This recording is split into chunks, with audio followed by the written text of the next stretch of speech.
देखिए हम स्टार्ट करते हैं हमारे इस एसी का जो लास्ट टॉपिक है ट्रांसफॉर्मर। और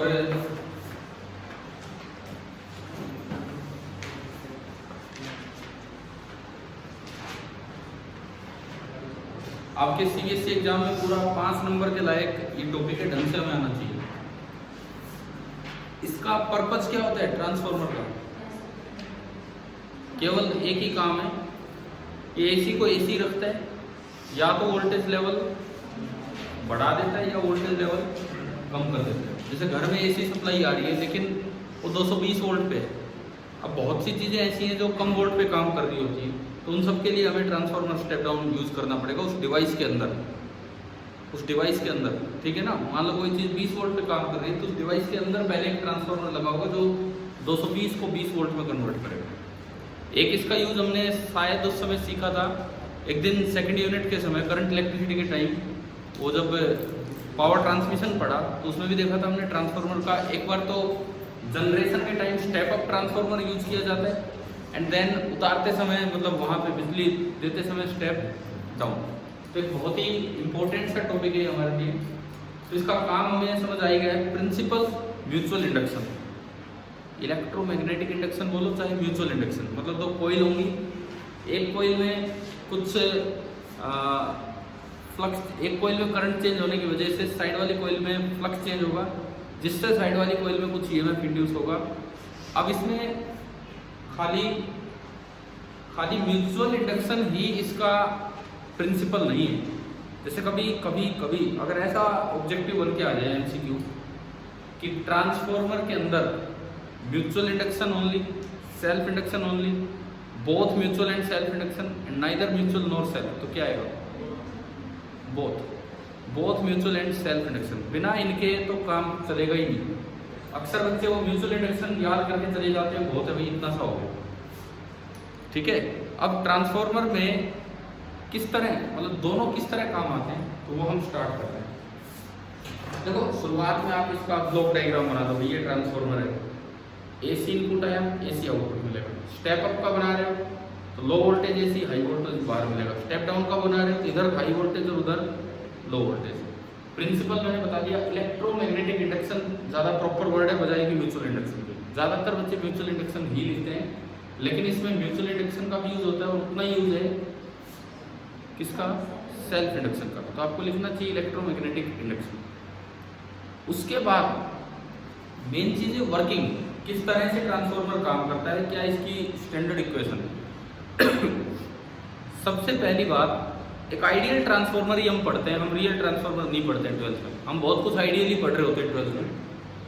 तो एक आइडियल ट्रांसफार्मर में 3 अजम्पशंस होती हैं। केवल ये बात भी आपके सीबीएसई एग्जाम में आ सकती है, state the 3 assumptions of an ideal transformer. देखो अपनी किताब में कहाँ है, state the 3 assumptions of an ideal transformer. Page number 261 पे ऊपर देखिए, पेज नंबर 261 पे सबसे ऊपर मिल गई। 3 अजम्पशन क्या क्या है? Number 1, the primary resistance and the current are small.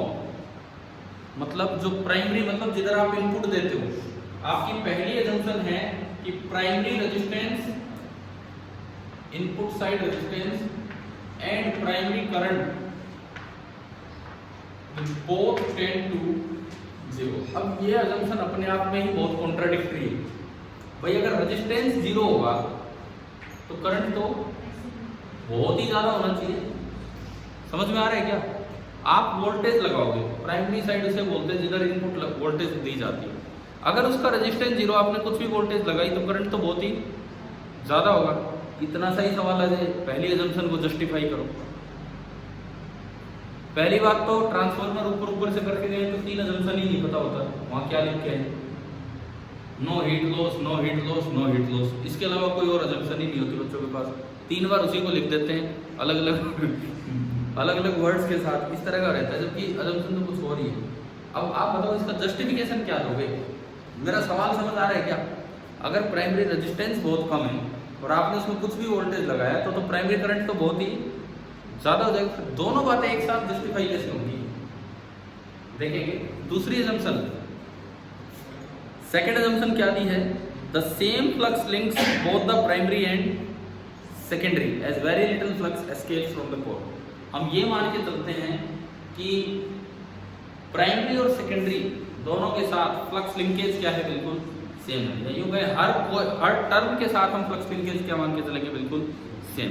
हर एक टर्म में फ्लक्स फाई भी मान लेंगे, हर एक टर्म, जो प्राइमरी का टर्न हो चाहे सेकेंडरी का। और तीसरी और आखिरी assumption, secondary current is small. इसका जस्टिफिकेशन हम आसानी से दे सकते हैं। सेकेंडरी मतलब आउटपुट करंट स्मॉल। हम जो 12th क्लास में ट्रांसफार्मर पढ़ते हैं, that is no load transformer. No load transformer मतलब आपने आउटपुट साइड कोई लोड कनेक्ट नहीं किया है। अगर लोड ही कनेक्ट नहीं किया है तो आउटपुट ओपन है, और आउटपुट ओपन होगा तो करंट कितना होगा आउटपुट में, है कितना होगा, 0। समझ गए हो ना तीसरी अजम्पशन को हम कैसे जस्टिफाई करेंगे। तीसरी अजम्पशन है कि secondary current is small. To maintain the secondary current small, हम जो आइडियल ट्रांसफार्मर पढ़ रहे होंगे, हम नो लोड ट्रांसफार्मर पढ़ रहे होंगे, हम ये मान लेंगे कि आउटपुट ओपन है। आउटपुट ओपन है तो इसका मतलब आउटपुट करंट जो है बिल्कुल ही कितना हो जाएगा, 0 हो जाएगा। आप एक बार बताओ कि आपको 3 अजम्पशन समझ आ गई। हाँ भाई बताइए, तीनों अजम्पशन क्लियर है। एक बार आप बुक में मत देखो, इधर देखो। पहली अजम्पशन क्या है, प्राइमरी साइड की है। प्राइमरी साइड का रेजिस्टेंस भी कम है और प्राइमरी साइड की करंट भी कम है। ये दोनों एक साथ कैसे होंगे ये अभी थोड़ी देर में समझ जाएगा। दूसरी अजम्पशन फ्लक्स लिंकेज से लेके है। हम ये मान लेंगे कि हर टर्म के साथ जो प्राइमरी का हो चाहे सेकेंडरी का, जो फ्लक्स लिंक हो रहा है वो बिल्कुल सेम है। और तीसरी अजम्पशन हमारे हाथ में, हम आसानी से उसे मतलब करवा सकते हैं। वो चीज़ क्या, आउटपुट करंट कम रखना है सेकेंडरी करंट, तो इसके लिए आउटपुट को क्या कर देंगे, ओपन कर देंगे। इसीलिए इस ट्रांसफार्मर को हम बोलते हैं नो लोड ट्रांसफार्मर। समझ आ गया है। मतलब असल ट्रांसफार्मर इससे काफ़ी अलग होगा। हम जो 12th में पढ़ते हैं वो तो एक बड़ा ही स्पेशल केस पढ़ रहे होते हैं, बड़ा ही स्पेशल केस। बच्चे उसको भी और स्पेशल बना देते हैं, एक आध चीज़ पढ़ के बाकी पढ़ के नहीं जा रहे होते हैं। 3 अजम्पशन आ गई समझ में। पूरे चांसेस हैं कि आपके बोर्ड पेपर में 5 नंबर का ना आए, 2 नंबर में यही क्वेश्चन आ जाए कि 3 अजम्पशंस लिखो आइडियल ट्रांसफार्मर के। क्या इसमें कहीं भी ऐसी चीज़ आ रही है कि हमने हीट लॉस को इग्नोर किया है या ऐसा कुछ कहीं आया है इन 3 अजम्पशंस में? लेकिन वहाँ अगर नहीं पढ़ के गए तो हमारे दिमाग में यही चीज़ आती है बस, एनर्जी लॉस कम है, कहेंगे हीट लॉस कम है, फिर कहेंगे पावर लॉस कम है, होगी 3 अजम्पशन। चलिए आगे बढ़ते हैं। ये तो आपकी 3 अजम्पशन सही। अब देखो वर्किंग किस तरह से इसकी वर्किंग होती है, पहले मैं आपको समझा दूँ, देता हूँ किस तरह से काम करते हैं। देखिए इसमें एक प्राइमरी साइड होगी जिसमें आपने बाहर से वोल्टेज लगाई, आपने बाहर से कोई प्राइमरी वोल्टेज लगाई जिसको हम किससे डिनोट करते हैं, वी। हमने प्राइमरी साइड, ये आपकी वोल्टेज है जिसको आप स्टेप अप या स्टेप डाउन करवाना चाहते हैं, ठीक है। ये प्राइमरी कॉइल है, ये number of turns in the primary and primary. अक्सर हम ट्रांसफार्मर का सिंबॉलिक डायग्राम बना देते हैं। ये क्या है, एन सेकेंडरी, और आउटपुट को हम क्या रखते हैं, ओपन। अभी बताया ओपन क्यों रखते हैं, थर्ड अजम्पशन को जस्टिफाई कर देंगे। समझ आ रही है। अब ये एक अल्टरनेटिंग फ्लक्स लिंक कर देगा उसके साथ। क्या मतलब इस बात का, भाई ये आपने एक साइनसॉइडल वोल्टेज अप्लाई की तो इसमें करंट जनरेट होगा, यहाँ एक करंट जनरेट होगा, आई प्राइमरी। तो आसान सा काम है और आप एग्जाम में उसे बहुत ढंग से बना के आ सकते हो, 1 2 3 4 5 6 7 स्टेप्स बना के एक एक लाइन से। लेकिन पहले आप समझिए कि कैसे क्या है। आपने पहला स्टेप किया कि प्राइमरी साइड एक अल्टरनेटिंग वोल्टेज अप्लाई की, तो फर्स्ट स्टेप क्लियर है सभी को। आपने पहला स्टेप किया कि प्राइमरी साइड आपने एक अल्टरनेटिंग वोल्टेज अप्लाई की, ठीक है। उसके बाद इतना होने के बाद इसकी वजह से यहाँ एक करंट जनरेट होगा और वो करंट वेरी करेगा विद टाइम। वो करंट अगर वेरी करेगा विद टाइम तो उसका जो मैग्नेटिक फील्ड फैला होगा वो भी टाइम के साथ चेंज होगा। यानी कि उस मैग्नेटिक फील्ड का जो फ्लक्स लिंक होगा, इसके करंट का फ्लक्स उससे लिंक हो रहा है, उसे बोलते हैं म्यूचुअल फ्लक्स की सेल्फ फ्लक्स।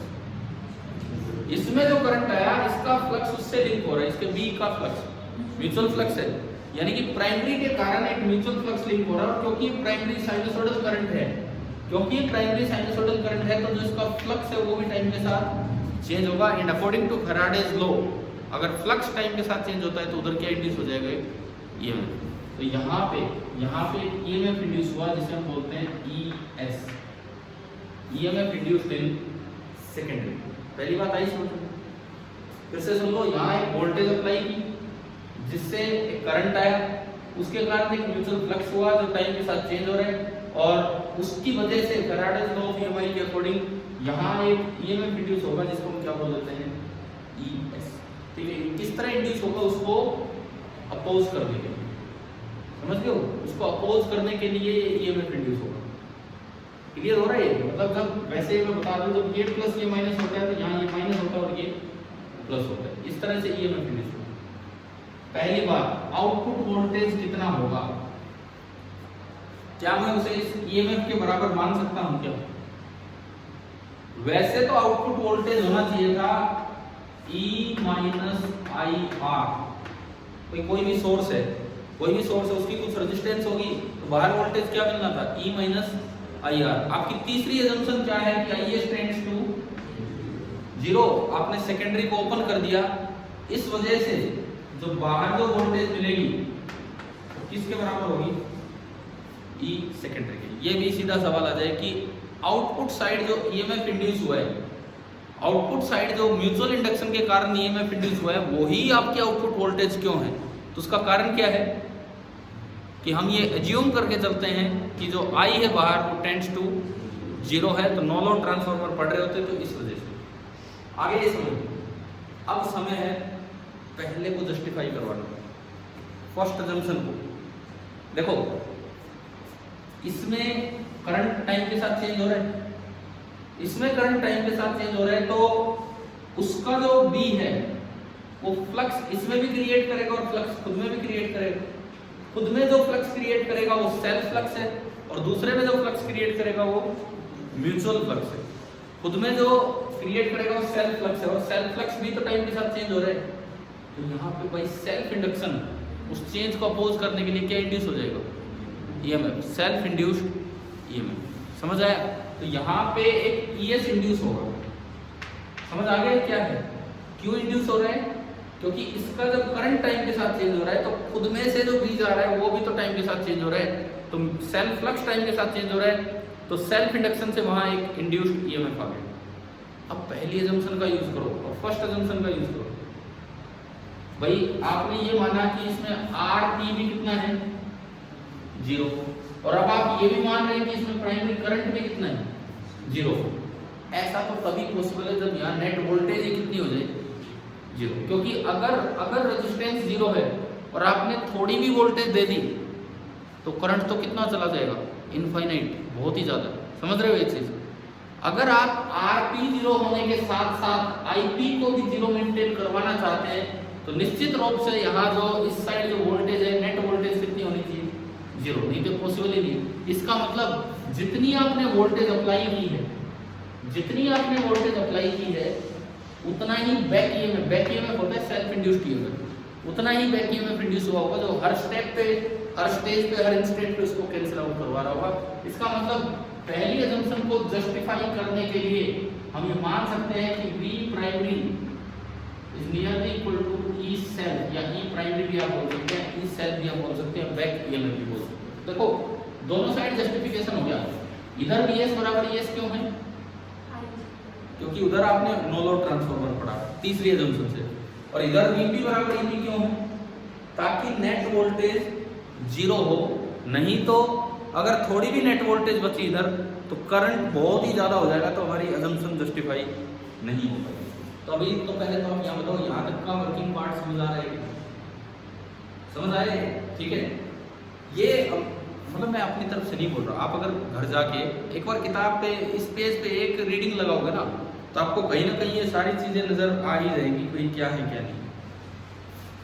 ठीक है, अब देखो मान लो एक दूसरी अजम्पशन थी कि फ्लक्स थ्रू ईच टर्म क्या मानना था हमें, सेम। मान लो एक टर्म में से फ्लक्स है 5, सपोज एक टर्म में से फ्लक्स है 5, तो जो इधर होगा E सेकेंडरी साइड जो म्यूचुअल इंडक्शन से आया होगा दैट विल बी माइनस लगाओ मत लगाओ number of turns into d5 by x। हम पढ़ चुके हैं फेराडेज लॉ। अगर एक में से फ्लक्स फाई है तो एक में जो ईएमएफ इंड्यूस होगा वो कितना होगा, D phi by D T. और अगर ऐसे एन टर्न्स है तो N D phi by D T. Similarly हमारी दूसरी असम्पशन कहती है कि फ्लक्स लिंकेज सेम है, तो अगर इसमें फ्लक्स फाई है पर टर्न तो इसमें भी फाई ही होगा। तो इधर बताओ इधर कितना सेल्फ इंड्यूस्ड ईएमएफ आया होगा। इसको ईएस मत लिखो क्योंकि ईएस तो हम किसको बोल रहे हैं, सेकेंडरी को। इसको क्या बोलना होगा, ईपी। ये सेल्फ है और ये म्यूचुअल है। तो सिमिलरली ईपी भी आपका कितना होगा, minus MP into D phi by D T. Phi हमारी असम्पशन है, बीच वाली असम्पशन की फाई दोनों में क्या है, सेम। क्या समझ आ गया कि नहीं, समझ आया यहाँ तक। अब इन दोनों को अगर मैं डिवाइड करूं, ईएस और ईपी को अगर मैं डिवाइड करूं तो ES by EP, ES by EP बराबर आ रहा है एन एस अपॉन एन। आगे है। अब उसका यूज करो। तीसरी असम्पशन कहता है कि ईएस बराबर वीएस है। पहली असम्पशन कहती है कि ईपी बराबर वीपी है। तो तीसरी और पहली असम्पशन को मिला के अगर मैं यहां पुट करूं तो सेम हमारा फॉर्मूला आ गया, VS by VP is equal to NS by NP. पहला रिलेशन जो हमारे काम का है। लेकिन यहां तक देखो ना कितनी थ्योरी इन्वॉल्व है, यहां तक समझ आ रहा है कि नहीं, क्लियर। अब दिक्कत कहां होती है, जैसे 5 नंबर का क्वेश्चन आया ट्रांसफॉर्मर में और उसमें 3 पार्ट बन के आ रहे हैं। हम तो बस एक चीज जानते हैं, हम तो एक चीज जानते हैं, वीएस बाई वीपी बराबर एनएस बाई एनपी। अब उसको एक्सप्लेन कैसे करें, ये सेल्फ और म्यूचुअल ये सारी चीज हमें लिखनी आनी चाहिए। 3 असम्पशन ही नहीं लिख रहे हो आप शुरू में, तो वर्किंग कहां से एक्सप्लेन होगी उसको। क्लियर हो गया यहाँ तक। अगली बात, ये तो इंस्टेंटेनियस वोल्टेज है, ये तो इंस्टेंटेनियस वोल्टेज है। वो वोल्ट मीटर तो आरएमएस वैल्यू देते हैं, ये 220 वोल्ट की रीडिंग है ये वो। तो क्या यही वैल्यू, क्या यही वैल्यू आरएमएस में या पीक वैल्यू में लग जाएगी? बिल्कुल लग जाएगी। उसका कारण सुनो। अगर इस साइड वोल्टेज जो आपने अप्लाई की उसकी एंगुलर फ्रीक्वेंसी ओमेगा है, तो जितने भी यहाँ वेरिएशंस हो रहे हैं सबकी एंगुलर फ्रीक्वेंसी कितनी है, ओमेगा है। सबकी एंगुलर फ्रीक्वेंसी ओमेगा मतलब सारे वेरिएशंस का टाइम पीरियड सेम है। तो क्या होता है यहाँ, जिस वक्त प्राइमरी की वोल्टेज पीक पे होती है उसी वक्त सेकेंडरी की वोल्टेज पीक पे होती है। जिस वक्त प्राइमरी की वोल्टेज 0 उसी वक्त सेकेंडरी की 0। यानी कि जो रिलेशन इंस्टेंटेनियस वैल्यूज में लग रहा है क्योंकि सेम ही टाइम पे दोनों अपने पीक पे पहुंच रहे हैं, तो सेम रिलेशन ही किस में वैलिड होगा, पीक वैल्यू। जिस वक्त प्राइमरी वोल्टेज अपनी पीक पे पहुंचती है उसी वक्त सेकेंडरी वोल्टेज भी अपने पीक पे पहुंच रही होती है। तो उस वक्त अगर आप इंस्टेंटेनियस वैल्यूज लो तो प्राइमरी की भी पीक आ गई और सेकेंडरी की भी पीक, क्योंकि दोनों का ओमेगा सेम, ये कारण है इसका। तो इस वजह से same relation holds for peak value, और अगर आप √2 से डिवाइड कर दो तो same relation holds good for RMS value. समझ आया यहाँ पे। करंट में क्या रिलेशन होगा, करंट में उल्टा रिलेशन होगा। इसके लिए एक थोड़ी प्रैक्टिकल सी असम्पशन है। ट्रांसफार्मर एक बहुत ही एफिशिएंट डिवाइस है, बहुत ही एफिशिएंट है। 95% के आसपास इनकी एफिशिएंसी होती है, तो एनर्जी लॉस बहुत ही कम है। कौन से एनर्जी लॉस है वो भी हम देख रहे होंगे। एनर्जी लॉस बहुत ही कम है। इस वजह से आप ये कह सकते हैं इधर की पावर बराबर इधर की पावर। इनपुट पावर में लिख सकता हूँ Vp इंटू IP, और आउटपुट पावर को मैं क्या लिख सकता हूँ, Vs इंटू। तो अगर मैं यहाँ से Vs अपॉन Vp निकालूं तो IP अपॉन Is आ गया। तो same relation is equal to IP upon Is। ये है ट्रांसफार्मर की वर्किंग। एक बड़ी गलती जो बच्चा करता है यहाँ पे, बहुत ही कॉमन सी मिस्टेक, ये ट्रांसफार्मर डीसी पे काम नहीं करता है। ट्रांसफार्मर ओनली किस पे काम करता है, एसी पे, क्योंकि डीसी फ्लक्चुएट ही नहीं करता। डीसी अगर आपने लगा दिया उसका कांस्टेंट करंट जाएगा तो क्या उसका फ्लक्स लिंक होगा सेकेंडरी से? बिल्कुल होगा। अरे कांस्टेंट करंट भी है तो बी तो प्रोड्यूस करेगा, फ्लक्स तो लिंक होगा, लेकिन वो फ्लक्स टाइम के साथ चेंज नहीं होगा। और अगर वो फ्लक्स टाइम के साथ चेंज नहीं हो रहा है तो कोई ईएमएफ प्रोड्यूस नहीं होगा। Transformer never works on DC. ठीक है। आपने कल एक सवाल पूछा था, उसमें हुई थी ये बात यूज है, क्लास के बाद है ना। इन्होंने कोई सेल यूज किया, मतलब क्वेश्चन में लेक्लान सेल यूज कर रखा था, वो एक डीसी सेल है, तो वो इनपुट में लगा दिया। अब अगर कोई भी बच्चा ये फॉर्मूला कहाँ गया, फॉर्मूला, अगर कोई ये फॉर्मूला ही यूज करता रहे या ये वाला फॉर्मूला तो ये गलत आंसर दे देगा। समझ गए ना आप? ये चीज़ ध्यान रखना, ये कई बार फंसा देते हैं ऐसे क्वेश्चन। अब ट्रांसफार्मर की कई टाइप्स होते हैं, ऑटो ट्रांसफार्मर भी होते हैं, कई चीज़ें वो आपके सिलेबस में नहीं है, वो सब हम नहीं करेंगे। भाई ये बताओ, ट्रांसफार्मर आ गया समझ? क्लियर है? अब आता है इसकी एनर्जी लॉसेस। लास्ट में देखो, ये एक एक पॉइंट आपको मिलेगा, आप बुक में पढ़ोगे तो। ये एनसीईआरटी में बहुत अच्छे से दिया हुआ है ट्रांसफार्मर। अब आता है इसके एनर्जी लॉसेस। कभी हम लोगों ने जैसे अपने कॉलेज टाइम में एक वर्कशॉप होती थी हमारे, इलेक्ट्रिकल वर्कशॉप, तो एक पूरा सेमेस्टर, मुझे याद नहीं है, 3rd सेमेस्टर था शायद, एक पूरा सेमेस्टर वर्कशॉप में। और वर्कशॉप काफ़ी दिन होती थी, मतलब वीक में 1.5 डे पूरा वर्कशॉप में जाता था। तो एक पूरा सेमेस्टर इसमें गया था। 1.5 डे का मतलब है कि सुबह 9 से 5 और अगले दिन लंच टाइम तक केवल वर्कशॉप में। तो एक पूरा 3rd सेमेस्टर हमारा ट्रांसफार्मर बनाने में ही गया। दो बच्चों के कॉम्बिनेशन थे। मेरे साथ कोई निखिल खट्टर नाम का बच्चा था। तब तो मैं लगता है खट्टर कौन, खट्टर आज देखते हैं तो खट्टर तो पता नहीं कहाँ है, कौन है, हरियाणा का सीएम कौन है? मनोहर खट्टर। तो तब तो कभी खट्टर इतना सुना भी नहीं था, बस वो मेरा साथी रहा हमेशा रोल नंबर वाइज, लेकिन अब तो काफ़ी फेमस नाम है खट्टर। तो हम दोनों ने मिलकर एक ट्रांसफार्मर बनाया था, ऐसे कई बच्चों ने मिलकर बनाया। तो बड़ी अच्छी सी ये डिवाइस है, बहुत डिटेल में टॉपिक पढ़ा जा सकता है, लेकिन हम अपना 12th लेवल पे ही पढ़ेंगे। अब ये बताओ, समझ आया यहाँ तक? आप में से मैं जस्ट पूछता हूँ, कितने बच्चों को तीनों अजम्पशंस पता थे? 2, इनमें से 2 कौन कौन सी? फ्लक्स लिंकेज वाली, और आईपी और आरपी दोनों 0 लेते हैं। ठीक है, तो उसका ये मीनिंग भी क्लियर था कि दोनों 0 एक साथ कैसे हो सकते हैं। जब आरपी 0 लिया है तो आईपी 0 कैसे हो सकता है? बता था, लेकिन ये आपके दिमाग में आना चाहिए ना कि ऐसा दोनों एक साथ पॉसिबल कैसे हैं। चलो ठीक है, अब एक और बात, एनर्जी लॉस पे मैं आता हूँ। मैं इसके साथ एक पिछली साल का ही एक वीडियो है, मैं इसके बाद आपके लिंक पे मतलब लिंक भेज दूंगा, इसी प्लेलिस्ट में ऐड कर दूंगा। उसमें ना मैंने जब ट्रांसफार्मर पढ़ाया है, जो ऑनलाइन जो पढ़ाया था वो, तो मैंने बोर्ड पे ना स्टेप्स लिखे कि वर्किंग आपको एग्जाम में कैसे लिख के आनी चाहिए। तो आप एक बार 1 आधा घंटा वो वीडियो देख लेना, थोड़े अपने नोट्स बनाओ तो कि बोर्ड एग्जाम में आ जाए तो ट्रांसफार्मर कैसे आपको जाना चाहिए। ठीक है, कर लोगे उससे, या फिर खुद बनाओगे और अपने आप। मुझे लगता है मैंने 7 या 8 स्टेप वर्किंग में बनवाए होंगे उसमें, 7 या 8 स्टेप। और अगर आप उस तरह स्टेप बाय स्टेप जाते हो तो पूरे कंप्लीट 5 आउट ऑफ 5 मार्क्स आपको मिलेंगे, श्योरली मिलेंगे इसमें।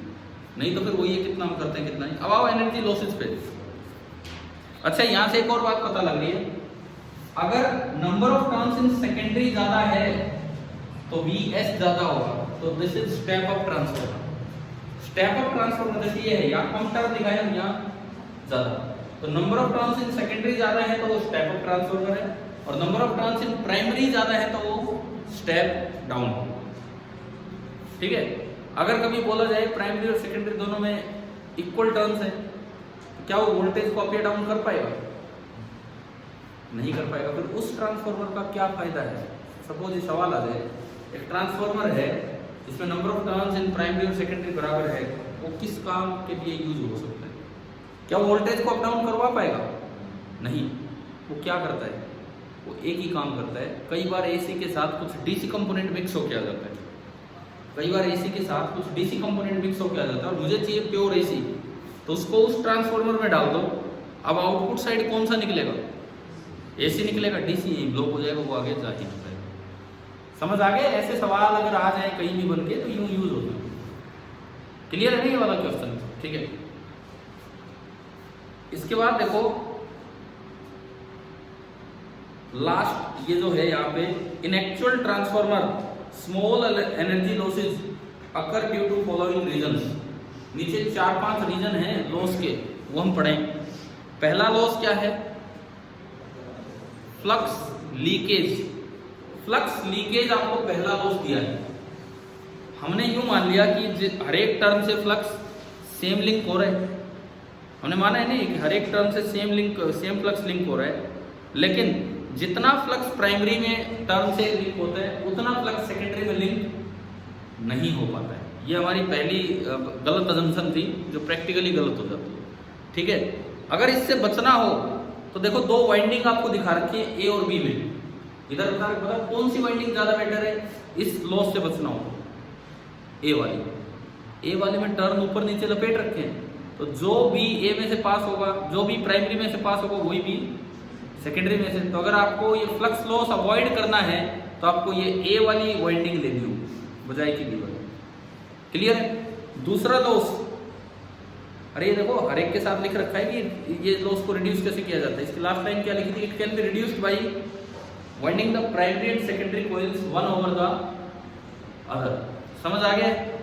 समझ आ गया। दूसरा, रेजिस्टेंस ऑफ द वाइंडिंग। भाई कोई रेजिस्टेंस तो होगी ना, प्राइमरी साइड भी एक वायर है, सेकेंडरी साइड भी एक वायर है, तो कुछ तो रेजिस्टेंस होगी। और अगर करंट फ्लो करेगा तो आई स्क्वायर आर लॉस होगा वहां पे। देखिए आई स्क्वायर आर लॉस भी वहां होता रहता है। ठीक है। In high current low voltage winding these are minimized by using thick wires. अब इसको मिनिमाइज करने का क्या तरीका है? ये कहता है आर कम कर दो। आर कम करने का क्या तरीका है? वायर कैसे यूज कर लो? थिक यूज कर लो। इन high current low voltage winding, जिस साइड भी लो वोल्टेज वाइंडिंग है, भाई एक साइड तो होगी लो वोल्टेज वाइंडिंग, एक साइड तो होगी लो वोल्टेज वाइंडिंग प्राइमरी या सेकेंडरी में से, और उधर हाई करंट होगा। देखो इधर देखो Vs by Vp is equal to Ip by Is। तो अगर ये ज्यादा है तो ये ज्यादा होगा, रेशियो है ना। अगर Vs ज्यादा है तो Ip ज्यादा होगा, मतलब Vp कम है तो Is कम होगा, मतलब Vp कम है तो Ip ज्यादा है। समझ लो, एक साइड की कोई वाइंडिंग होगी जिसको हम क्या बोल सकते हैं, जो इन्होंने लिखा है। क्या लिखा है इन्होंने? High current low voltage winding. समझ गए हो? प्राइमरी या सेकेंडरी में से कोई एक साइड होगी जहां हाई करंट है और लो वोल्टेज है। क्लियर है ना ये चीज? स्टेप अप ट्रांसफार्मर में बताओ हाई करंट लो वोल्टेज किस साइड होगा? स्टेप अप में, स्टेप अप में हाई करंट लो वोल्टेज कौन सी साइड है? प्राइमरी की secondary? Primary. High current low voltage step up में किधर होगी? प्राइमरी, तभी तो बढ़ के उधर जाएगी। स्टेप डाउन में हाई करंट लो वोल्टेज किधर होगी? सेकेंडरी, क्योंकि लो वोल्टेज उधर मिलेगी। समझ गए हो? जिस साइड भी लो वोल्टेज वाइंडिंग है आप उधर थिक वायर यूज कर दीजिए। समझ आ रहा है कि नहीं है? हाँ भाई बताओ, ये पहचान आ रहा है किस side high current low voltage? ठीक है। उसके बाद अगला है एडी करंट। एडी करंट हमने पढ़ा था, ये जो कोर होती है जिसके ऊपर ये वायर लपेटी जाती है, एडी करंट इनमें प्रोड्यूस होता है जिससे काफ़ी नुकसान हो जाता है। तो हमसे भी जो हमारे वर्कशॉप इंस्ट्रक्टर थे प्रोफेसर धिंगड़ा, ये उनका नाम था, तो उन्होंने कोई एक कोर यूज़ नहीं करने दी। हमें एल शेप की कई प्लेट्स दे दी गई थी इस तरह की। मैं आपको बताऊँ, ऐसी कई प्लेट्स दे दी, बोले इनसे अपने आप कोर बनाओ, इनसे अपने आप कोर बनाओ। तो बच्चों ने, मतलब हम लोगों ने क्या किया था कि पहले तो किसी तरह से लकड़ी का कुछ जुगाड़ किया, ऐसा अरेंजमेंट किया कि उनपे उन एल शेप के कोयल को अरेंज कर। देखो कोयल दी एक कोर, एक यूं लगा दी और एक यूं लगा दी, एक पतली सी एक कोर बनी, इसके पैरेलल में दो और, इसके पैरेलल में दो और, इसके पैरेलल में दो और, कई बन गई। समझ रहे हो क्या ये? अच्छा, ये लैमिनेटेड कोर हमें दी गई थी, ये लैमिनेटेड थी, इन पे कुछ वार्निश वगैरह लगी हुई थी और हमने इन्हें स्लॉटेड और बना दिया। लैमिनेटेड पहले से थी, इन पे वार्निश लगी हुई थी और हमने स्लॉटेड और बना दिया। पूरी एक मोटी थिक कोर ना यूज करके कई पतली पतली कोर यूज कर दी। समझ गए? किसी लकड़ी का एक ऐसा अरेंजमेंट बनाया कि उस पर आसानी से वो इकट्ठी हो सके और फिर उस पर वाइंडिंग्स लपेटी थी। क्या समझ आ रहा है कि नहीं? ये आपने वर्ड यूज किया slotted and laminated core. Eddy current EMI में जब पढ़ा, उसको कम करने का तरीका क्या था? Use slotted and laminated core. तो स्लॉटेड एंड लैमिनेटेड कोर ये वाली थी। समझ आया? तो ऐसा यूज करके आप एडी करंट लॉस को रिड्यूस कर सकते हो। मैं तो ये आपको एग्जैक्टली ऐसे भी बता पा रहा हूँ क्योंकि बना रखा है, इसलिए बता पा रहा हूँ क्योंकि किस तरह से यूज किया था। ठीक है, आगे देखो। हिस्ट्रेसिस इस साल नहीं पढ़ा ना हमने, फेरोमैग्नेटिज्म और उन सब में क्या होता है कि जब बार बार मैग्नेटाइजेशन एंड डीमैग्नेटाइजेशन होगा तो जो आयरन कोर है मैग्नेटाइजेशन और डीमैग्नेटाइजेशन के दौरान उसका बीएच कर्व एक होता है जो हिस्टैरिसीस में पढ़ाया जाता है, वो अपने आप को रिट्रेस नहीं कर पाता और वो एक लूप बना देता है। उस लूप का जितना एरिया होता है उतना energy per unit volume loss होता रहता है। हिस्टैरिसीस लूप को कंट्रोल करने का तरीका यही है कि मटेरियल ऐसा यूज करो जिसमें हिस्टैरिसीस लॉस कम हो। मैं एक बार आपको एक और पेज पे लेके चलता हूँ जस्ट एक लाइन पढ़ाने के लिए। मैग्नेटिज्म एंड मैटर वाले पे हम लास्ट लाइन पे ही हैं, पेज नंबर 196, पेज नंबर 196।